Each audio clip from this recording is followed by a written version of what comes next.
നമസ്കാരം, ഞാൻ Nitin Jose. Shekinah fire റൂമിലേക്ക് പ്രിയ പ്രേക്ഷകർക്ക് സ്വാഗതം. ഒരു വർഷം കേരളത്തിൽ നടക്കുന്ന വിവാഹത്തിന്റെ എണ്ണം 1,10,000-ഓളമാണ്.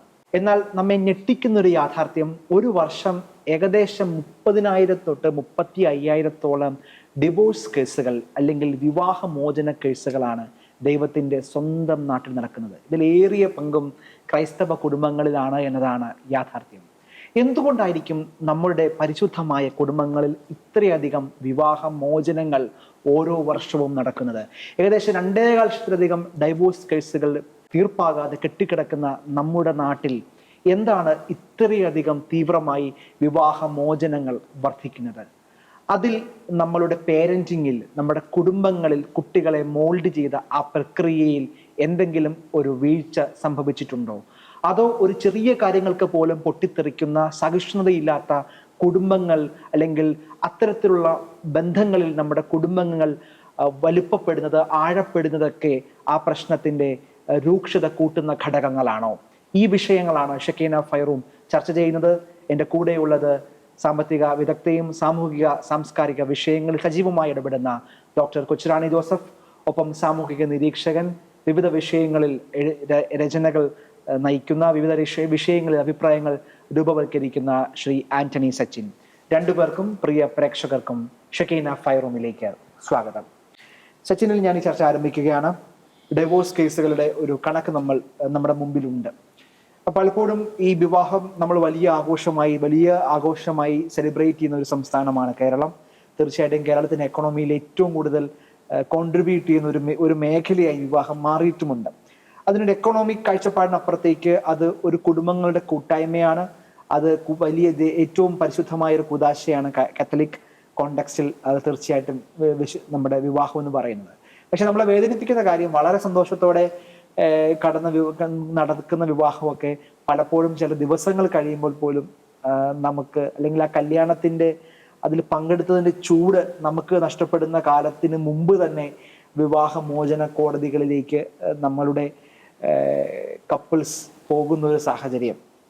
അപ്പോൾ 30,000 എന്ന് പറയുന്നത് ഒരു ചെറിയ സംഖ്യയല്ല. കേരളത്തിന്റെ പോപ്പുലേഷനും എല്ലാം നമ്മൾ കൺസിഡർ ചെയ്യുമ്പോൾ ഇങ്ങനൊരു സാഹചര്യം കേരളത്തിൽ ഉണ്ടാകുമ്പോൾ തീർച്ചയായിട്ടും അതൊരു ഫോർമേഷൻ, അല്ലെങ്കിൽ കുടുംബങ്ങളിൽ രൂപവൽക്കരിക്കപ്പെട്ട ആ പ്രോസസ്സിന്റെ എന്തെങ്കിലും പ്രശ്നമാണോ? അതോ അതിനപ്പുറത്തേക്ക് ഒരു വിശാലമായ കാഴ്ചപ്പാട് കൂടി നമ്മൾ അതിനെ കാണേണ്ടതുണ്ടോ? എനിക്ക് തോന്നിയിരിക്കുന്നത്, നമുക്ക് ഒരു കുടുംബജീവിതം നയിക്കാനായിട്ടുള്ള ട്രെയിനിങ് കിട്ടുന്നുണ്ടോ എന്നുള്ളതാണ് നോക്കുന്നത്. നമ്മൾ സാധാരണ നമ്മുടെ പാരൻസ് ചെയ്ത് വിവാഹ ജീവിതത്തിലെ, അല്ലെങ്കിൽ നമ്മൾ പാരൻസിനെ നോക്കിയിട്ടായിരിക്കും വിവാഹത്തെ കണ്ടുപിടിച്ചിരിക്കുന്നത്. അതിൻ്റെ അകത്ത് മോശമായിട്ടുള്ള വശങ്ങളും ഉണ്ടായിട്ടുണ്ടാവും. അതെല്ലാം നമ്മൾ നല്ലതെന്ന് വിചാരിച്ച് കണ്ടുപിടിക്കുകയും നമ്മളുടെ റോൾ മോഡലാക്കി അതിനെ വെക്കുകയും ചെയ്യുന്ന ഒരു പ്രവണതയുണ്ട് പൊതുവെ. അല്ലാതെ എനിക്ക് തോന്നുന്നില്ല ഒരു 18 വയസ്സ് മുതലേ വിവാഹം, ആണുങ്ങൾ പൊതുവെ വിവാഹം കഴിച്ചു വരുമ്പോഴത്തേക്കും ഒരു 27-30 ആ തോതിലൊക്കെ ആയിട്ടുണ്ടാവും പ്രായം. ആ കാലയളവിൽ ഒരു 8 വർഷ കാലയളവിലെങ്കിലും, ഒരു 18 വയസ്സ് മുതൽ ഒരു 28 വയസ്സ് വരെയൊക്കെ ഒരു കാലയളവിൽ, വിവാഹത്തിനോട് സമയം വരെയെങ്കിലും എനിക്ക് ഇതിനെക്കുറിച്ചിട്ടുള്ള നല്ല കാഴ്ചപ്പാടുകൾ രൂപീകരിക്കാൻ പറ്റുന്ന ഫോർമേഷൻസ് ഒരു വ്യക്തിക്ക് കിട്ടുന്നുണ്ട്. പ്രത്യേകിച്ച് ഒരു കാത്തലിക് ആയിരിക്കുന്ന ആൾക്കാർക്ക് എത്രത്തോളം കിട്ടുന്നുണ്ട്? നമ്മുടെ കാറ്റഗിസത്തിൽ ചിലപ്പോൾ വിവാഹത്തെക്കുറിച്ച് ഒരു കൂദാശയാണെന്നൊക്കെ പറഞ്ഞ് എട്ടും പൊട്ടും തിരിയാത്ത ഒരു പ്രായത്തിലേക്ക് ഇരുന്ന് പഠിച്ചു കാണുമായിരിക്കാം. പക്ഷെ ബോധമുള്ള സമയത്ത് നമ്മൾ ഇതിനെക്കുറിച്ച് കാര്യമായൊന്നും പഠിക്കുന്നൊന്നുമില്ല. അതാണ് എനിക്ക് തോന്നിയിരിക്കുന്ന ഒരു കാര്യം. ഞാൻ പറയുമ്പോൾ ഇതെല്ലാം വളരെ മനോഹരമാണ്, കർത്താവ് കൂദാശയായി സൃഷ്ടിച്ചു, അതാണ് ഇതാണെന്നൊക്കെ പറഞ്ഞല്ല. ഇതിൻ്റെ അകത്ത് വരുമ്പോഴത്തേക്കും ഉണ്ടാകുന്ന കുറെ പ്രശ്നങ്ങളുണ്ട്. ലൈഫിനെ കുറിച്ചിട്ടുള്ള ഗൗരവമായി കാണണം. സത്യത്തിൽ ഇതിൻ്റെ അകത്ത് എടുക്കേണ്ട ഉത്തരവാദിത്തങ്ങളുണ്ട്. വിവാഹത്തെക്കുറിച്ചിട്ട് ഉണ്ടാകേണ്ട കാഴ്ചപ്പാടുകൾ, അത് എടുക്കേണ്ട ഉത്തരവാദിത്തങ്ങൾ, ഇതിനെക്കുറിച്ചിട്ടുള്ള നല്ലൊരു ബോധം നമുക്ക് ലഭിക്കുന്നുണ്ടോ? ആ ബോധം ലഭിക്കുന്നില്ലെന്നുള്ളതാണ് എനിക്ക് തോന്നിയിരിക്കുന്നത്. നല്ലൊരു പരിശീലനം ലഭിക്കണം എന്നാണ് ഞാൻ വിചാരിക്കുന്നത്. ഇനി ചില ആളുകൾക്ക് ചിലപ്പോൾ ഇതെല്ലാം വിവാഹത്തെക്കുറിച്ച് മനസ്സിലായിട്ട് ഇതെനിക്ക് പറ്റിയ പണിയല്ല എന്ന് തോന്നിക്കഴിഞ്ഞാൽ അവനെ പിടിച്ച് കെട്ടിക്കാതിരിക്കുക. അവനെ നിർബന്ധിപ്പിച്ച് കെട്ടിക്കുന്ന ഒരു പ്രവണതയും ഇന്നുണ്ട്. അത് കാര്യം, അതൊരു സോഷ്യൽ പ്രഷറുണ്ട്. ഇന്ന സമയത്തിനുള്ളിൽ നീ കെട്ടിയിരിക്കണം, ഇന്ന സമയത്തിന് എനിക്ക് കെട്ടാനേ താല്പര്യമില്ല എന്ന് വിചാരിച്ച്, ഒരാൾക്ക് താല്പര്യമില്ലെന്ന് വിചാരിക്കുക, അവന് ഇന്ന സമയത്തിനുള്ളിൽ കെട്ടിയിരിക്കണം എന്നൊക്കെ പറഞ്ഞ് പല രീതിയിൽ നമ്മളൊരു സോഷ്യൽ പ്രഷർ കൊടുത്തുകൊണ്ട് വിവാഹത്തിലേക്ക് എത്തിച്ചു കഴിഞ്ഞാൽ ചിലപ്പോൾ അത് പറയാൻ പറ്റത്തില്ല, ചിലപ്പോൾ അയാൾ പരാജയപ്പെട്ടെന്നിരിക്കാം. ഇങ്ങനെ രണ്ട് ഫാക്ടർ എനിക്ക് തോന്നിയിട്ടുണ്ട്. ഒന്ന്, നമുക്ക് അതിനെ കുറിച്ചിട്ടുള്ള ഒരു കറക്റ്റായിട്ടുള്ള ബോധ്യങ്ങൾ, പരിശീലനങ്ങൾ കിട്ടുന്നില്ല. പിന്നെ നിർബന്ധിതമായിട്ട് ഇന്ന സമയത്തുള്ളിൽ നീ കെട്ടിയിരിക്കണം എന്നുള്ളൊരു പ്രഷർ വരുന്നതായിട്ട് എനിക്ക് തോന്നിയിട്ടുണ്ട്. ഈ രണ്ട് കാര്യങ്ങളാണ് പ്രധാനമായിട്ടും എനിക്ക് വിവാഹത്തെക്കുറിച്ച്, വിവാഹമോചനമായിട്ട് ബന്ധപ്പെട്ടൊക്കെ വരുമ്പോഴത്തേക്കും എനിക്ക് വന്നിട്ടുള്ളത്. സച്ചിൻ പറഞ്ഞു തുടങ്ങിയ ഒരു വരിയുണ്ടല്ലോ, നമ്മുടെ വീട്ടിലെ അപ്പൻ്റെയും അമ്മയുടെയും വിവാഹ ജീവിതം കണ്ട് വളരുന്ന മക്കൾ രണ്ട് തരത്തിലുള്ള ആറ്റിറ്റ്യൂഡുകൾ ഡെവലപ്പ് ചെയ്യാം. ഒന്നുകിൽ ഇതാണ് ഐഡിയൽ വിവാഹം, എൻ്റെ അപ്പനെ പോലെ അല്ലെ എൻ്റെ അമ്മയെ പോലെ ഇതാണ്, അല്ലെങ്കിൽ ഇതുപോലെ ആകരുത്. രണ്ട് ആറ്റിറ്റ്യൂഡും ഡെവലപ്പ് ചെയ്ത് വരാം. ഈ ഒരു സാഹചര്യം ഉള്ളത് കൊണ്ട് ഞാൻ വിവാഹം കഴിക്കുന്നില്ല, എനിക്ക് അങ്ങനെ ഒരു ജീവിതത്തിലേക്ക് പോകാൻ ആഗ്രഹമില്ല, എനിക്കൊരു സിംഗിൾ ലൈഫാണ് എന്ന് ആഗ്രഹിക്കുന്ന ഒരു വിഭാഗവും ഒരു കുഴപ്പമില്ല. അങ്ങനെ ആഗ്രഹിക്കുന്നതിനകത്ത് ഒരു കുഴപ്പമില്ല. അപ്പം ഞാൻ പറഞ്ഞ ഇത് നമ്മളൊരു കൾച്ചറൽ ഷിഫ്റ്റ് മനസ്സിലാക്കണമേ. ഈ പണ്ട് പുരുഷൻ ബ്രെഡ് വിന്നറായിരുന്നു. പുരുഷൻ പുറത്തുപോയി ജോലി ചെയ്യുന്നു, അധ്വാനിച്ച് പണം ഉണ്ടാക്കി കൊണ്ടുവരുന്നു. സ്ത്രീ ഹോം മേക്കർ ആയിരുന്നു. പുരുഷൻ അധ്വാനിച്ച് കൊണ്ടുവരുന്ന പണം കൊണ്ട് പരാതികളില്ലാതെ പരിഭവങ്ങളില്ലാതെ വീട് മാനേജ് ചെയ്തു. അത് ആ home minister, home manager, home maker എന്ത് വേണേലും പറയാം. ചില പിള്ളേരൊക്കെ ഇങ്ങനെ ക്ലാസ്സിൽ അമ്മ എന്ത് ചെയ്യാന്ന് ചോദിക്കുമ്പോൾ ശബ്ദം താഴ്ത്തി പറയാം, അമ്മ ഹൗസ് വൈഫാ. ഞാൻ പറഞ്ഞ ഹോം മാനേരാന്ന് പറയാം, ശബ്ദം താഴ്ത്തണ്ട, ഹോം മാനേരാന്ന് പറയുന്നത്. സെൽഫ് എസ്റ്റീം, അതായത് ഹൗസ് വൈഫ് എന്ന് പറഞ്ഞാൽ താഴ്ത്തി തരും. പക്ഷെ കാലം മുന്നോട്ട് പോയപ്പോഴും രണ്ടുപേരും ബ്രെഡ് വിന്നേഴ്സായിരുന്നു. രണ്ടുപേരും ബ്രെഡ് വിന്നേഴ്സ് ആകുമ്പോഴുള്ള ഒരു ഇക്വേഷൻ, സമവാക്യവും അന്നത്തെ സമവാക്യം രണ്ടും രണ്ടാണ്. അതുകൊണ്ട് എൻ്റെ അപ്പനും അമ്മയും എങ്ങനെയായിരുന്നു അതുപോലെ ഇതുപോലെ ആകണമെന്ന് ശഠിക്കുന്ന ഒരു വലിയ മട്ടത്തരമാണ്. ആ കാലഘട്ടത്തിലല്ല നമ്മൾ ഇന്ന് ജീവിക്കുന്നത്. അതൊരു 40 കൊല്ലം മുമ്പുള്ള കാലഘട്ടമാണ്. അപ്പം അതുകൊണ്ട് തന്നെ അവർ ജീവിച്ച രീതിയിൽ നിന്ന് എൻറ്റയർലി ഡിഫറെൻ്റ് ആണ് ഇന്നത്തെ ദമ്പതികളുടെ ജീവിതം. അതുകൊണ്ട് തന്നെ ഇപ്പം നമ്മൾ പറയത്തില്ലേ, ഇപ്പം ബേസിക് സാധനം, basic cooking and cleaning, they are not gender skills, they are social skills. ഇന്ന് they are not gender skills but they are social skills. ആ കുക്ക് ചെയ്യുക, ക്ലീൻ ചെയ്യുക എന്നുള്ളതൊക്കെ ഒരു സോഷ്യൽ സ്കില്ലാണ്, രണ്ടുപേർക്കും പറ്റുന്നതാണ്. രണ്ടുപേരും പ്രഷർ കുക്കറിൽ ഒരു ഗ്ലാസ് അരിയിട്ട് വെള്ളമെടുത്ത് അടുപ്പത്ത് വെച്ചാൽ അരി വേകും. അത് പെണ്ണ് വയ്ക്കണമെന്നില്ല, പുരുഷൻ തന്നെ വയ്ക്കണമെന്നില്ല. അവിടെ അങ്ങനെയുള്ള ചില സമവാക്യങ്ങളുടെ മാറ്റങ്ങളാണ് രണ്ടുപേരും കൂടെ. അപ്പോൾ എന്താ സംഭവിച്ചു വരുന്നതെന്ന് അറിയാമോ? ഏതൊക്കെയോ ഫ്രെയിം മനസ്സിലുണ്ട്. കുടുംബം എന്ന് പറഞ്ഞാൽ ഇങ്ങനെയാണ്, അപ്പൻ ഇങ്ങനെയായിരിക്കണം, അമ്മ ഇങ്ങനെയായിരിക്കണം, മക്കളെ ഈ ഫ്രെയിമിലേക്ക് നമ്മുടെ ദാമ്പത്യത്തെ കൊണ്ടുവന്ന് എത്തിക്കാൻ ശ്രമിക്കുമ്പോൾ ഉണ്ടാകുന്ന വിള്ളലുകളാണ് ഈ ഡൈവേഴ്സ് റേറ്റ് വർദ്ധിപ്പിക്കാനുള്ള കാരണങ്ങൾ. പിന്നെ പേരൻറ്റിങ്ങിനെ കുറിച്ച് പറഞ്ഞല്ലോ, പേരൻറ്റിങ്ങിനകത്ത് ഒത്തിരി പ്രശ്നങ്ങളുണ്ട്. പേരൻറ്റിങ്ങിനകത്ത് ഒത്തിരി പ്രശ്നങ്ങൾ എന്ന് പറഞ്ഞാൽ ഇന്നത്തെ കുട്ടികൾ എന്ന് പറഞ്ഞാൽ 2 പിള്ളേർ, 1 കൊച്ച്, 3 കൊച്ച്, ഇത്രയൊക്കെ ഉള്ളു. എല്ലാം കിട്ടി വളരുന്ന കൊച്ചാണ്, എല്ലാ അറ്റൻഷനും കിട്ടി വളരുന്ന കൊച്ചാണ്, എല്ലാ സാധനങ്ങളും കിട്ടി വളരുന്നതാണ്, നല്ല ഭക്ഷണം നല്ല സമയത്ത് നല്ല ചൂടോടെ കിട്ടി വളരുന്ന കൊച്ചാണ്. ഇതുകൊണ്ട് തന്നെ ഇൻടോളറൻസ് വല്ലാതെ ഡെവലപ്പ് ചെയ്യും. ടോളറൻസ് ഇല്ലായ്മ, അതായത് സഹിഷ്ണുത. ഞാൻ ചെല്ലുന്ന വീട്ടിൽ അല്ലെങ്കിൽ ഒരു പുരുഷനാണെങ്കിൽ എൻ്റെ അമ്മ എന്നെ കെയർ ചെയ്ത പോലെ, എല്ലാം എനിക്ക് തന്നതുപോലെ എൻ്റെ ഭാര്യ എനിക്ക് തന്നോളാം. പെണ്ണെ ചിന്തിക്കുന്നത് എന്താണ്, എൻ്റെ വീട്ടിൽ ഞാൻ എങ്ങനെയാണ് വളർത്തപ്പെട്ടത്, പക്ഷെ ആ വീട്ടിൽ ചെന്ന് കഴിഞ്ഞപ്പോഴത്തേക്കും ഞാനിങ്ങനെ എൻ്റെ പ്രസൻസ് പോലും അവിടെ നെഗ്ലിജിബിളാണ്. എന്നായിരുന്നു ഇന്നലെ ഒരു പെങ്കൊച്ച് പറയുമായിരുന്നേ, ആ വീട്ടിലേക്ക് ഒരു ഗസ്റ്റ് വരുന്നത് പോലും ഭർത്താവിനെ വിളിച്ചിട്ടാണ് വരുന്നത്. ഞാനവിടെ ആരുമല്ല. വന്നു കഴിഞ്ഞാൽ ഭർത്താവ് വർത്താനം പറഞ്ഞിരിക്കും, ഞാനായിരിക്കണം ചായ എടുക്കാനും ക്ലാസ്സൊക്കെ പോലെ. പക്ഷെ വരുന്ന ഗസ്റ്റ് പോലും എൻ്റെ ആ ഹസ്ബൻഡ് മാത്രം വിളിച്ചിട്ട് വരുന്നു. അതെനിക്ക് ഭയങ്കര വിഷമം ഉണ്ടാക്കുന്നു. കാരണം പിന്നെ ഇവർ നല്ല വർത്താനം പറയുന്നു, ഇങ്ങനെ വർത്താനം പറഞ്ഞു. ഞാൻ പോകാൻ നേരത്തോ അന്വേഷിക്കുമ്പോഴും ഒക്കെ എന്നിട്ട് ഒരു പെങ്കൊച്ച് പറയുന്നത്, എനിക്ക് അസുഖമായിട്ട് കിടന്നു, അപ്പോൾ എൻ്റെ ഹസ്ബൻഡിനെ വിളിച്ച് എല്ലാവരും തിരക്കുന്നുണ്ട്, എങ്ങനെയുണ്ടാവും, ആരും എന്നെ വിളിച്ച് തിരക്കുന്നില്ല. ഹസ്ബൻഡിനെ വിളിച്ച് ചോദിക്കുന്നതിനൊക്കെ എങ്ങനെയുണ്ട്, ഓപ്പറേഷൻ കഴിഞ്ഞാൽ തിരിച്ചെടുത്തോ പറ്റോ. ഇതൊക്കെയാണല്ലോ ഈ കെയറിങ് കിട്ടി വളർത്തപ്പെട്ടവർക്ക് ഇതൊക്കെ വലിയ മുറിവുകളാണ്, വലിയ മുറിവുകളാണ്. ഈ വലിയ മുറിവുകൾ വരുമ്പോൾ തന്നെ വലിയ വിള്ളലുകളുണ്ടാകും. വലിയ വിള്ളലുകൾ ഉണ്ടാകുമ്പോഴത്തേക്കും ആ വീട്ടിലുള്ളവർക്ക് ഞാൻ ആരുമല്ല, അപ്രസക്തമാണ് ആ ചിന്ത. പിന്നെ എന്തിനാ ഞാൻ ഈ വീട്ടിൽ കിടക്കുന്നത്, ഓട്ടോമാറ്റിക്കലി പോവും. കഴിഞ്ഞ കാലങ്ങളിലെ ചിന്ത അല്ല കേട്ടാ. ആരോ തമാശയ്ക്ക് പറഞ്ഞതുപോലെ, പോകാനൊരിടമില്ലാത്തത് കൊണ്ടും ജീവിക്കാൻ വേറെ മാർഗമില്ലാത്തത് കൊണ്ടും എൻ്റെ അമ്മ അവിടെ തന്നെ കിടന്നതിനെ നിങ്ങൾ കുടുംബമെന്ന് വിളിച്ചു. പോകാൻ ഇന്ന് ഇടമുള്ളത് കൊണ്ടും ജീവിക്കാൻ മാർഗമുള്ളത് കൊണ്ടും ഞാൻ വിട്ടുപോരുമ്പോൾ നിങ്ങൾ എന്നെ തൻ്റെടി എന്ന് വിളിക്കും. പക്ഷെ ഇതിനെല്ലാം പരിസ്ഥാനം നമ്മൾ അതിനെ അങ്ങനെ കാണുമ്പോൾ പോലും എനിക്ക് തോന്നുന്നു ഇതിൻ്റെ എല്ലാം ബേസിക്കലി ഇതിനകത്തൊരു ഫെയ്ത്തിന്റെ ഇഷ്യൂ കൂടി ഇല്ലേ? നമ്മൾ ഈ കുടുംബം, ഒരു കല്യാണം, നമ്മൾ പെരുന്നാളുടെ കാര്യം പറഞ്ഞതുപോലെ വലിയ കോടികൾ മുടക്കി ലക്ഷങ്ങൾ മുടക്കി നമ്മൾ ഒരു പ്രോഗ്രാമായിട്ട് കല്യാണത്തെ ഇവിടെ കാണുകയും ഒരു ദൈവാശ്രയമില്ല. എക്സാക്ട്ലി അവിടെ ദൈവമില്ല. നമ്മൾ പണ്ട് എപ്പോഴും നമ്മൾ പറയാറുണ്ടല്ലോ കല്യാണം കഴിക്കുന്ന 2 പേര് മാത്രമല്ല, എക്സാക്ട്ലി ഈശോയുടെ നടുക്ക് ഈശോയോട് ചേർന്ന് നമ്മളെ കല്യാണത്തിന്റെ കോഴ്സുകളിലൊക്കെ പോലും എപ്പോഴും പറയുന്ന ഒരു കാര്യമാണല്ലോ. പലപ്പോഴും എനിക്ക് തോന്നുന്നു എക്സാക്ട്ലി 3 are getting married എന്ന് പറയുന്ന ആ ഒരു ആശയം, ആ ഒരു സത്യം അത് ഉൾക്കൊള്ളാത്തോണ്ടല്ലേ നമ്മളിപ്പോ പറയുന്നത് എല്ലാവരും മാനുഷികമായ ടോണിൽ തന്നെയല്ലേ? കാരണം ഈ കുറവുകൾ ഇല്ലാത്തവരൊന്നും അല്ലല്ലോ ഇത്രയും ലക്ഷക്കണക്കിന് കോടിക്കണക്കിന് മനുഷ്യർ ഈ ജീവിതം ചേർത്ത് പിടിച്ച് മുന്നോട്ട് പോയത്. കുറവുകളെ യെസ്. അപ്പം അങ്ങനെ ഒരു കോൺസെപ്റ്റിൽ കോടിക്കണക്കിന് ആളുകൾ ഏറ്റവും സുന്ദരമായി നടക്കുന്ന, ഇപ്പം 30,000 പേര് ഡിവോഴ്സ് ആവറേജ് റേറ്റ് പറയുമ്പോൾ 80-70% ആളുകൾ ആ വിശ്വാസത്തിൽ മുന്നോട്ട് പോകുന്ന ഒരു സാഹചര്യം ഉണ്ടെന്ന് കൂടെ റഫ്ലി സ്പീക്കിംഗ് നമുക്ക് പറയാൻ സാധിക്കും.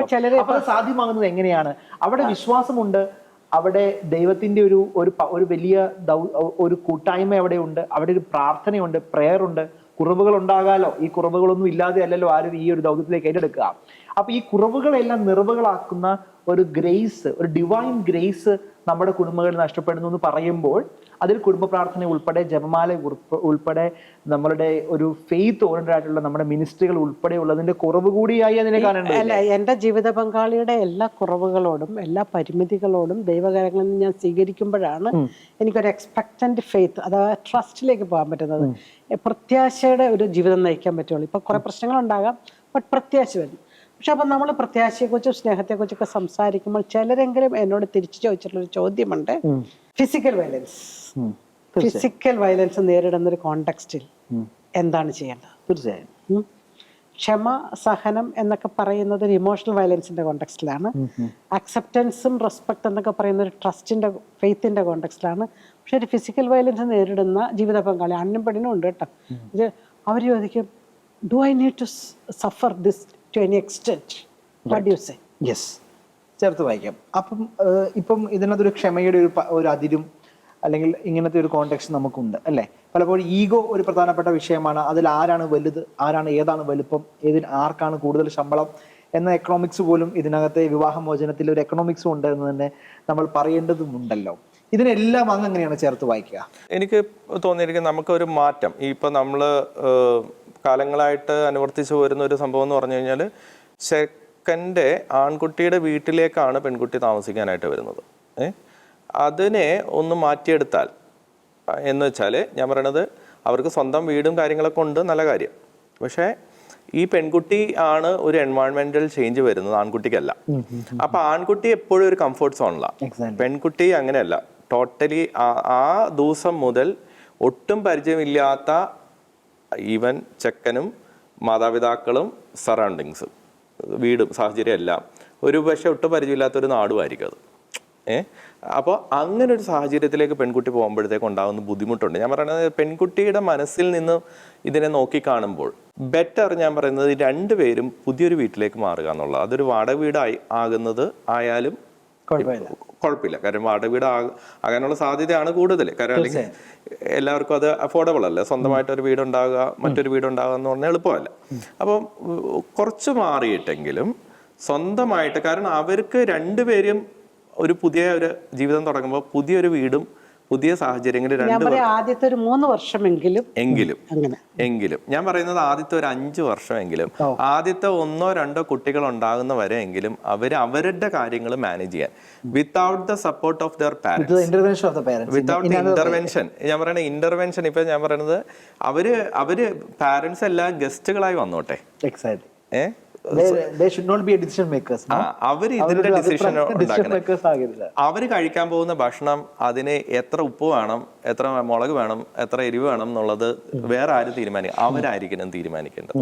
അവരുടെ ഇഷ്ടം അനുസരിച്ചുള്ള ഭക്ഷണം ഉണ്ടാക്കാൻ അവർക്ക് സാധിക്കണം, അവർക്കൊരു ഔട്ടിങ് പോകാൻ സാധിക്കണം, അവർക്ക് എന്തും ചെയ്യാനായിട്ടുള്ള സ്വാതന്ത്ര്യം ഉണ്ടാവണം. ഇവിടെ നിന്നാണ് അവരായിട്ട് ജീവിക്കുന്നിടത്ത് അവരുടെ ആ വ്യക്തിത്വം വളരും. അവരുടെ സ്പേസ് ക്രിയേറ്റ് ചെയ്യും. ഇവിടെ സ്പേസ് വളരെ പ്രധാനമാണ്. ഈ ഡൈവോഴ്സ് റേറ്റ് കൂടാൻ ഒരു കാരണം.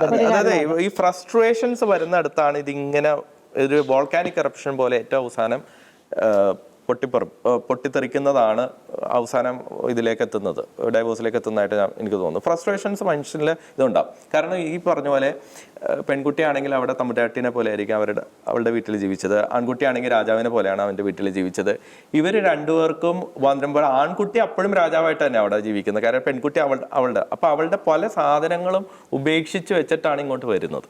ഞാൻ പറയുന്നത് അവർ രണ്ടുപേരും പുതിയൊരു വീട്ടിലാകുമ്പോഴത്തേക്കും എല്ലാം ഒരു പുതിയൊരു തുടക്കമായിട്ട് അവർക്ക് വരുമ്പോഴത്തേക്കും അതിനൊരു രസമുണ്ട്, മനസ്സിലായി. അപ്പൊ അങ്ങനെ വരുമ്പോഴത്തേക്കും കുറെ കൂടി കാര്യങ്ങൾ പ്രത്യേകിച്ച് ഡിസിഷൻ എടുക്കുന്ന കാര്യത്തിൽ ചെറുക്കൻ്റെ വീട്ടിലെ പപ്പയായിരിക്കും ഈ പറയുന്ന ഡിസിഷൻ എടുക്കുക, അവിടുത്തെ കാരണവര് ഉണ്ട്. അപ്പൊ ആ കാരണവര് പറയുന്ന പോലെയല്ലേ പോകുള്ളൂ, അല്ലേ? ഇനി ആൾക്കാർ അപ്പൊ അങ്ങനെ പറയുമ്പോഴേക്കും അങ്ങനെയാകുമ്പോൾ അപ്പൻ അമ്മേനെ നോക്കണ്ടേന്ന് വയ്ക്കും. തീർച്ചയായിട്ടും നോക്കണം. അതുകൊണ്ട് തന്നെ ഞാൻ പറയുന്നത് ചെറുക്കന്മാരെല്ലാം അപ്പനമ്മയും യങ് ആയിരിക്കുമ്പോൾ തന്നെ കല്യാണം കഴിക്കുക. അതായത് 35 വയസ്സിലല്ല കല്യാണം കഴിക്കേണ്ടത്. 35 വയസ്സിൽ കല്യാണം കഴിക്കുമ്പോഴത്തേക്കും അപ്പനും അമ്മയ്ക്കും 70-80 വയസ്സാവും. അപ്പൊ യങ് ആയിരിക്കുമ്പോൾ കെട്ടുമ്പോഴത്തേക്കും അവരവരുടെ കാര്യങ്ങൾ നോക്കാനായിട്ട് അവിടെ ഉണ്ടാവും. അപ്പൊ ഞാൻ പറയുന്നത് ഇവിടെ ഒരു 5 വർഷമെങ്കിലും ഇവര് പുതിയൊരു വീട്ടിൽ സ്വന്തമായിട്ടുള്ള രീതിയിൽ അവരൊന്ന് സെറ്റ് ആകണം ആദ്യം. എന്നിട്ട് വേണമെങ്കിൽ എങ്ങനെ വേണമെങ്കിലും തിരിച്ച് ചെറുക്കൻ്റെ വീട്ടിലോട്ടൊക്കെ പോവുകയും അതൊക്കെ അവരുടെ ഇഷ്ടം. ഞാൻ പറയുന്നത് ആദ്യത്തെ ഒരു 5 വർഷം ഒരു 2 കുട്ടികൾ ഉണ്ടാകുന്ന കാലയളവ് ഇവർ തന്നെയായിരിക്കണം എല്ലാം ചെയ്യേണ്ടത്. അപ്പോൾ ഒരു ഗുണം എന്ന് പറഞ്ഞാൽ, ഒരു പ്രത്യേകത എന്ന് പറഞ്ഞാൽ ഈ കൊച്ചുങ്ങളെ നോക്കുന്നതിന്റെ ബുദ്ധിമുട്ട് ഇവർ അനുഭവിക്കും. അവിടെയാണ്. മറ്റെവിടെ എന്ന് പറഞ്ഞാൽ ഇവർ രണ്ടുപേരും ജോലിക്ക് പോകുമ്പോഴത്തേക്കും അപ്പനും അമ്മയ്ക്കും കൊച്ചിനെ അങ്ങോട്ട് കൊടുക്കും. ആ ബുദ്ധിമുട്ട് ഇവർ അനുഭവിക്കണം. ദെൻ എന്നാലാണ് ആ വാല്യൂ മനസ്സിലാവുള്ളൂ. പല കാര്യങ്ങളും തിരിച്ചറിവ് വേണം നമുക്ക്. നമ്മുടെ ലൈഫിൽ പലപ്പോഴും ക്ലാസ് മുറികളിൽ നിന്നല്ല ഇത് പഠിക്കട്ടെ, തിരിച്ചറിവുകൾ ലഭിക്കുന്നത് ജീവിത അനുഭവങ്ങളിലൂടെയാണ്. അപ്പൊ ജീവിത അനുഭവങ്ങൾ ഉണ്ടാകുന്ന സാഹചര്യങ്ങൾ നമ്മൾ ക്രിയേറ്റ് ചെയ്യേണ്ടി വരും. അങ്ങനെയാണ് പക്വതയും നമുക്ക് ഉണ്ടാകുക. അപ്പൊ ഒത്തിരി കാര്യങ്ങൾ ഞാൻ പറയണ ഈ ഒറ്റ കാര്യം ചെയ്യുന്നതിലൂടെ ഒരു പുതിയൊരു വീട്ടിലേക്ക് പിറ്റേ ദിവസം തന്നെ മാറുന്നയാൽ അത്രയും നല്ലതെന്നാണ് വിശ്വസിക്കുന്ന ആളാണ് ഞാൻ. ഇന്ന് ചില മാതാപിതാക്കളെങ്കിലും അത് മുൻകൂട്ടി തീരുമാനം എടുക്കുന്നുണ്ട് കേട്ടോ. ഈ പറഞ്ഞു വന്ന ഡൈവേഴ്സ് റേറ്റ് കൂടുന്നതിന്റെ കോണ്ടെക്സ്റ്റിൽ ഇന്ന് പല മാതാപിതാക്കളും അതുകൊണ്ട് ചെറുക്കൻ ജോലി ചെയ്യുന്ന എവിടെയാണോ അവിടെ പോയി പെണ്ണും ജീവിച്ചോട്ടെ, വാടകയ്ക്കാളും ജീവിച്ചോട്ടെ. ഇന്ന് അങ്ങനെയുള്ള ഫാമിലീസ് കുറെ മാതാപിതാക്കൾക്ക് മനസ്സിലായി ഞങ്ങളെ നോക്കാനല്ലല്ല, അവർ തമ്മിൽ ഒന്നിച്ച് ജീവിക്കാനാണല്ലോ. ചിലർ പറയും അവരുടെ ദാമ്പത്യമാണ് നന്നാകേണ്ടത്, അല്ലാണ്ട് ഞങ്ങളെ നോക്കുക എന്നുള്ള ഇവരെ ഒരു വിശാലമായ കാഴ്ചപ്പാടിലേക്ക് വന്നു കഴിയുമ്പോൾ കുറേ പ്രശ്നം തരും. പിന്നെ രണ്ടാമത്തെ ഒരു കാര്യം, നമുക്ക് ആവശ്യത്തിന് ട്രെയിനിങ് കിട്ടാത്തത് കൊണ്ട് തന്നെ ഭാര്യാഭർത്തൃ ബന്ധം അല്ലെങ്കിൽ പേരൻറ്റിങ് മക്കളെ വളർത്തൽ ഇതേക്കുറിച്ചൊന്നും ട്രയൽ ആൻഡ് എററാണ് നടക്കുന്നത്. ട്രയൽ ആൻഡ് എററാണ്. ഇപ്പോൾ കുക്കിംഗ് പോലും ട്രയൽ ആൻഡ് എററാണ്. പക്ഷെ ഇതിന്റെ തെറ്റുകളും കുറ്റങ്ങളും ഇവർ രണ്ടുപേരും തന്നെ ആകുമ്പോൾ ഇവർ അങ്ങോട്ടും ഇങ്ങോട്ടും ക്ഷമിക്കും, മറക്കും. മറ്റേ കൊച്ചൊന്ന് കരഞ്ഞ് കൊച്ചൊന്ന് വീണെന്ന് പറയുമ്പോൾ ഉടനെ ശാസ്ത്രി ബഹളം വെച്ച് വരാൻ ഒരപ്പനും അമ്മ അവിടെ ഇല്ല, നീ നോക്കാഞ്ഞിട്ടല്ലേ എന്നൊക്കെ പറഞ്ഞുകൊണ്ട് വരാൻ. അപ്പൊ അങ്ങനെയുള്ള കുറെ കാര്യങ്ങൾ ഇവർ തന്നെ തെറ്റോടെ മനസ്സിൽ. പിന്നെ അവരെ വളർത്തിയ മാതാപിതാക്കളെ കുറിച്ച് അവർക്ക് മനസ്സിലാകും എന്ത് കഷ്ടപ്പെട്ടാണ് എൻ്റെ അപ്പനും അമ്മ എന്നെ. സ്വാതന്ത്ര്യം ഒരു വിഷയം തന്നെയാണ് അല്ലേ? സ്പേസ് പിന്നെ ട്രെയിനിങ്ങിന്റെ അഭാവം, ഒരു പരിശീലനം നന്നായി കിട്ടുന്നേ ഇല്ല. നമുക്ക് സത്യം പറഞ്ഞാൽ ഈ ട്രെയിനിങ്ങിനെ കുറിച്ച് പറയുമ്പോഴാണ് വിവാഹമൊരുക്ക സെമിനാറുകൾ നടക്കുന്നത് എപ്പോഴാണ് സാധാരണ നടക്കുന്നത്? അത് 18 വയസ്സിന് ശേഷമുള്ളവർക്ക് പങ്കെടുക്കാമെന്ന് എനിക്ക് തോന്നുന്നു, എനിക്കറിയില്ല. അത് 3 ദിവസത്തേക്കല്ലേ? ഒന്നാമത്തെ കാര്യം 3 ദിവസത്തേക്കിന്. രണ്ടാമത്തെ കാര്യം അത് കല്യാണം എല്ലാം ഉറപ്പിച്ചിട്ട് ഒരു സർട്ടിഫിക്കറ്റ് കിട്ടാനുള്ള പ്രോസസ്സിന്റെ ഭാഗമായി നിർഭാഗ്യവശാൽ പല ക്ലാസ്സുകളും ഔട്ട്ഡേറ്റഡുമാണ്. പലയിടത്തും പല ക്ലാസ് ഔട്ട്ഡേറ്റഡ് ആണ്. അത് സ്ഥിരമായ ചില ഒരു സിലബസിലൂടെ പോവുകയാണ്. ഇവിടെയാണ് ജീസസ് യൂത്തിൻ്റെ ഒക്കെ ചില മുന്നേറ്റങ്ങൾ. അവിടുത്തെ ഫാമിലി മിനിസ്ട്രിയുടെ ഭാഗമായിട്ട് ചോയ്സ് എന്ന് പറഞ്ഞൊരു വലിയ ശുശ്രൂഷ ഞാനിപ്പോഴും ഞാൻ ഈ ചോയ്സ് അറ്റൻഡ് ചെയ്തിട്ടുള്ളതാണ്. ഞാൻ ഒരു കല്യാണത്തിന് മുമ്പ് കല്യാണം കഴിക്കുന്നുണ്ട്, 2 വർഷം മുമ്പ് എനിക്ക് ചോയ്സ് അറ്റൻഡ് ചെയ്യാൻ പറ്റി. എനിക്കത് എൻ്റെ ലൈഫിൽ അത് വലിയ ഒരു സ്വാധീനം ചെലുത്തിയിട്ടുണ്ട്, പല കാര്യങ്ങളെ ബോധ്യങ്ങളിലേക്കൊക്കെ എത്താനൊക്കെ. അപ്പോൾ ഞാൻ ഓർക്കുമായിരുന്നു അത്രയെങ്കിലും വിവാഹത്തിന് 2 വർഷം മുമ്പ് നമുക്ക് ഈ ഒരു ബോധ്യങ്ങൾ നമുക്ക് കിട്ടുന്നത് തീർച്ചയായിട്ടും അത് ചെറിയ മോശമില്ലാത്ത അല്ലെങ്കിൽ ഒരു ട്രെയിനിങ് ആണല്ലോ. അത്ര 5 ദിവസം ആയിക്കോട്ടെ 4 ദിവസം ആയിക്കോട്ടെ. പക്ഷെ ഞാൻ പറയുന്നത് നമ്മൾ ഈ സച്ചിൻ പറഞ്ഞതുപോലെ നമ്മുടെ ഒരു പ്രശ്നം നമ്മൾ എല്ലാത്തിനെയും ആശ്രയിക്കുന്നത് സൺഡേ സ്കൂളിനെയാണ്. എല്ലാ പ്രശ്നങ്ങളുടെയും പടി നമ്മൾ ചാരുന്നത് നിർഭാഗ്യവശാൽ പരിമിതി ഉണ്ടെന്ന് അംഗീകരിക്കുന്നു. പക്ഷേ നമ്മൾ ഈ വിവാഹത്തെ ഇപ്പം ഞാൻ ചോദിക്കട്ടെ, ഇതിപ്പം ദൈവവിളിക്കുള്ള ധ്യാനം 10ാം ക്ലാസ്സിലുണ്ടല്ലോ അല്ലേ? അപ്പോൾ പോലും ഈ വിവാഹം ഒരു ദൈവവിളിയാണെന്നുള്ള കൺസെപ്റ്റ് നമ്മുടെ കയ്യിൽ നിന്ന് പോയിട്ടില്ലേ? അറിഞ്ഞോ അറിയാതെയോ. ദൈവവിളി ധ്യാനം എന്ന് പറഞ്ഞാൽ എന്താണ്? അത് ദൈവവിളി ധ്യാനം എന്ന് പറയുന്നത് അച്ഛനോ സിസ്റ്ററോ ആകാൻ വേണ്ടിയുള്ള ധ്യാനമായിട്ടാണല്ലോ നമ്മൾ പോവുക, അല്ലെങ്കിൽ അങ്ങനെ ഒരു ഫോർമേഷൻ ആണല്ലോ അതിൻ്റെ ഒരു കോർ എന്ന് പറയുന്നത്. അവിടെ നമ്മൾ വിവാഹ ജീവിതത്തെ കുറിച്ച് പറയുകയോ പഠിപ്പിക്കുകയോ അല്ലെങ്കിൽ അങ്ങനെ ബോധ്യത്തിലേക്കല്ലല്ലോ, അതിന്റെ ഉദ്ദേശം അതല്ലല്ലോ. ഞാൻ പറയുന്നത് ഇതൊരു ദൈവവിളിയാണെന്നുള്ള കോണ്ടെക്സ്റ്റ് നമ്മൾ അത്തരം പ്രോഗ്രാമുകൾ സെറ്റ് ചെയ്യുമ്പോൾ പോലും നഷ്ടപ്പെടുന്നുണ്ട്. ഇന്നവേ ഇപ്പൊ എന്താണെന്നറിയോ, ഇത് സെറ്റ് ചെയ്താൽ ആരാ പങ്കെടുക്കാൻ വരുന്നത്? പക്ഷേ അങ്ങനെയൊക്കെയുള്ള ബോധ്യങ്ങൾ നമ്മളുടെ ടീനേജിലെങ്കിലും അങ്ങനെയൊക്കെയുള്ള ചില രൂപതകൾ അത്ര ഇനിഷ്യേറ്റീവ്സ് എടുക്കുന്നുണ്ട്, അഭിനന്ദിക്കുന്നു, അതിനെ അംഗീകരിക്കുന്നു, ആദരിക്കുന്നു. പക്ഷേ ഇതൊരു കരിക്കുലത്തിൽ നമ്മൾ എത്രയാന്ന് പറഞ്ഞാലും നമ്മളൊരു സ്കൂളിലൊരു സിസ്റ്റം നിർബന്ധിച്ച് പഠിപ്പിക്കുന്നതുകൊണ്ടാണല്ലോ സ്കൂൾ ഇത് പഠിക്കുന്നത്. അല്ലെങ്കിൽ ആരെങ്കിലും ഇഷ്ടം ഉണ്ടെങ്കിൽ എക്കണോമിക്സും ഹിസ്റ്ററി ഒന്നും പഠിക്കില്ലല്ലോ, അല്ലെങ്കിൽ കണക്ക് പഠിക്കില്ലല്ലോ, നിർബന്ധിച്ച് പഠിപ്പിക്കുകയാണല്ലോ. പക്ഷെ നമ്മൾ നിർബന്ധിച്ചാണ് സൺഡേ സ്കൂളിൽ കുട്ടികളെ കൊണ്ട് അംഗീകരിക്കുന്നു, അത് മനസ്സിലാക്കുന്നു. എന്നിരുന്നാൽ പോലും നമ്മൾ ഈ തിയറിയൊക്കെ കുറച്ചൊക്കെ ഒന്ന് മാറ്റി വെച്ചിട്ട് കുറെ ഡോക്ട്രൈനുകളൊക്കെ ഒന്നും ഒഴിവാക്കിയിട്ട് അത് നിന്നോട്ടെ, കുഴപ്പമില്ല, അതിന്റെ കോർ അവിടെ ആയിരിക്കാം. പക്ഷെ പ്രായോഗികമായി നമ്മുടെ കുട്ടികളെ രൂപപ്പെടുത്തുന്ന കുടുംബജീവിതത്തിന്റെ സൗന്ദര്യവും അതിന്റെ ഉള്ളിലുള്ള കുറച്ചൊക്കെ കാര്യങ്ങൾ നമുക്ക് 12ാം ക്ലാസ് വരെയുള്ള കാറ്റഗിസത്തെ സ്പർശിക്കാതെ തന്നെ 12ാം ക്ലാസ്സിന് ശേഷം അഡൾട്ട് കാറ്റഗിസം എന്ന് പറയുന്ന ഒരു സംവിധാനത്തിൽ മൈഗ്രേഷൻ ഒക്കെയുള്ള കാലത്ത് എത്രത്തോളം പ്രാക്ടിക്കൽ ആണ്? Online, +2 online. അത്രയൊക്കെ ഇഷ്ടപ്പെട്ട ആളുകൾ അതിനകത്ത് ജോയിൻ ചെയ്യും. അതെ, ഈ പ്രീകാന കോഴ്സിന് പോലും കമ്പൽസറി ആയതുകൊണ്ട് മാത്രം ഈ സർട്ടിഫിക്കറ്റിന് വേണ്ടി ക്ലാസ് എടുക്കുമ്പോൾ നമുക്കറിയാം ഈ സർട്ടിഫിക്കറ്റിന് വേണ്ടി മാത്രം ഇരിക്കുന്നു. അതാണ് പ്രശ്നം. സർട്ടിഫിക്കറ്റിന് വേണ്ടി വരുന്നവർക്ക് കെട്ടിയിട്ട് വേണം ഡൈവേഴ്സ് ചെയ്യാന്നുള്ള എന്ന് പറയുന്ന സാഹചര്യം നമുക്ക് എങ്ങനെ കൊണ്ടുവരാൻ പറ്റും എന്നത് അതൊരു പ്രശ്നം തന്നെയല്ലേ സച്ചിൻ? തീർച്ചയായിട്ടും നമുക്ക് നല്ല ചർച്ചകൾ നടക്കണം എന്ന് ഞാൻ പറയുന്നത്.